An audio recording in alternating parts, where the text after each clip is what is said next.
ಬೇಲೂರಿನ ವಿಶ್ವಶಾಂತಿಯ ಕಾವ್ಯಮಯ ಕಥನ. 1000 ಚಂದ್ರೋದಯಗಳ ಹಿಂದೆ ನಮನಗಳ ಮಾತಲ್ಲಿ ನೆನೆಸಬೇಕಾದವಳು ರಾಣಿ ಶಾಂತಲಾದೇವಿ. ಅವಳು ದೇವಾಲಯವನ್ನಷ್ಟೇ ಅಲ್ಲದೆ ವಿಶ್ವಶಾಂತಿಯ ಕನಸನ್ನು ಬಿತ್ತಿದವಳು. ಪ್ರತಿಯೊಂದು ಶಿಲಾರೂಪದಲ್ಲೂ ಪ್ರತಿಯೊಂದು ಆಕೃತಿಯಲ್ಲೂ ಶಾಂತಿಯ ಶಬ್ದಗಳು ಹಾಡಿದಂತೆ ಅವಳು ನಿರ್ಮಿಸಿದ್ದು ಶಿಲಾಮಂದಿರವಲ್ಲ, ವಿಶ್ವಮಾನವತೆಯ ತಪೋವನ. ಶಾಸನದ ಒಂದು ಶ್ಲೋಕವು ಹೀಗಿದೆ: ಶಾಂತಿಕೃತ್ ಸರ್ವಭೂತಾನಾಂ ಪ್ರತಿಷ್ಠಾ ವಿಷ್ಣುಕಾಂತಯ ಚನ್ನಕೇಶವ ದೇವಸ್ಯ ಶಾಂತಿದೇವ್ಯ ಕೃತೋಮಮ. ಅರ್ಥಾತ್, ಇದು ದೇವಾಲಯದ ಗರ್ಭಗುಡಿಗೆ ಸೀಮಿತವಾದ ಶ್ಲೋಕವಲ್ಲ.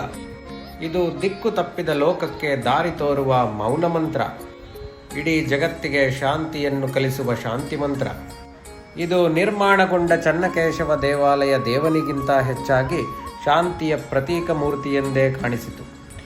ಶತಮಾನಗಳ ನಂತರ 1920ರಲ್ಲಿ ಯುದ್ಧದಿಂದ ಗಾಯಗೊಂಡ ಪ್ರಪಂಚ ಶಾಂತಿಯ ಸ್ಮಾರಕವಾಗಿ ಶಾಂತಿ ಸ್ತೂಪವನ್ನೆತ್ತಿತು.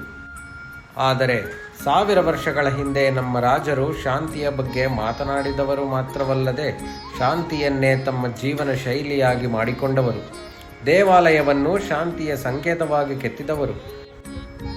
ನಾವಿಂದು ಹೆಮ್ಮೆ ಪಡುವುದೇನೆಂದರೆ, ನಮ್ಮ ಪೂರ್ವಜರು ಯುದ್ಧದ ನೆರಳಿನಲ್ಲಿ ಶಾಂತಿಯ ದೀಪವನ್ನು ಹಚ್ಚಲಿಲ್ಲ, ಶಾಂತಿಯ ಬೆಳಕಿನಲ್ಲಿ ಯುದ್ಧವೇ ಆಗದಂತೆ ತಡೆದವರು. ಆ ಚನ್ನಕೇಶವ ಮೂರ್ತಿ ದೇವರ ಪ್ರತಿನಿಧಿ ಮಾತ್ರವಲ್ಲದೆ ಅದು ಪ್ರೀತಿ ಮತ್ತು ಶಾಂತಿಯ ತಾತ್ವಿಕ ರೂಪಾಂತರ.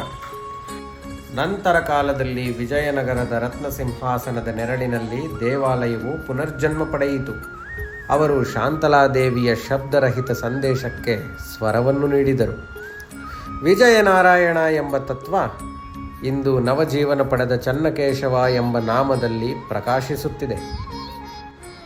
ಇಂದು ನಾವು ಕರೆಯುವ ಕಪ್ಪೆ ಚೆನ್ನಿಗರಾಯ ಮೂರ್ತಿಯು ಮೂಲ ಚನ್ನಕೇಶವನೆಂದು ಪುರಾತತ್ವ ಇಲಾಖೆಗಳ ದಾಖಲೆಯಾಗಿಯೂ ಸಂಶೋಧನಾ ತಜ್ಞರ ಅಧ್ಯಯನ ಮತ್ತು ತರ್ಕಾಧಾರಿತ ಉಲ್ಲೇಖಗಳ ಅಭಿಪ್ರಾಯ.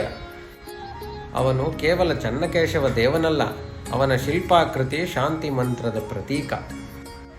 ವಿಶ್ವವು ಶಾಂತಿಯ ಕನಸು ಮಾತ್ರ ಕಾಣುತ್ತಿದ್ದಾಗ ನಮ್ಮ ಪೂರ್ವಜರು ಅದನ್ನು ಜೀವನವಾಗಿ ರೂಪಿಸಿದರು. ಇಲ್ಲಿ ಶಾಂತಿ ಕೇವಲ ಗುರಿಯಲ್ಲದೆ ಅದು ನಮ್ಮ ಜೀವನದ ಸಂಸ್ಕೃತಿಯ ಆಚರಣೆ, ಧರ್ಮ ಮತ್ತು ನಮ್ಮ ಪಾರಂಪರ್ಯದ ಕತೆ.